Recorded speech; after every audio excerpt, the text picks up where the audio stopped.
Hey there, in this video I'll walk you through how to convert an MP4 to MP3. So if you are new to this channel, please consider subscribing. That helps me out a lot, and by the end of this video, if you find it helpful, do make sure to like.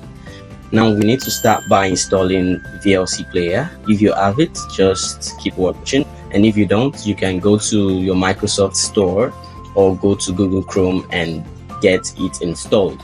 Now once you have it installed, go ahead and open the VLC software, head over to this site, media, convert/save. Now we are to add the video file we want to convert to MP3.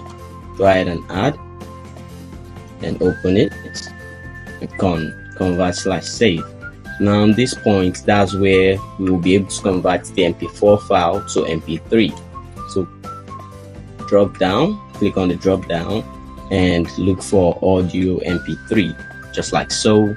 Now select where you want the file to be saved. That's the destination. I could just go with download and save. Then I can start the process. So you can also do the same, and once it's done playing, you are good to go. So thanks for watching. If this video was helpful and informative, do make sure to subscribe to this channel. Also like the video, that helps it reach out to more viewers, and I'll see you in the next one. Peace.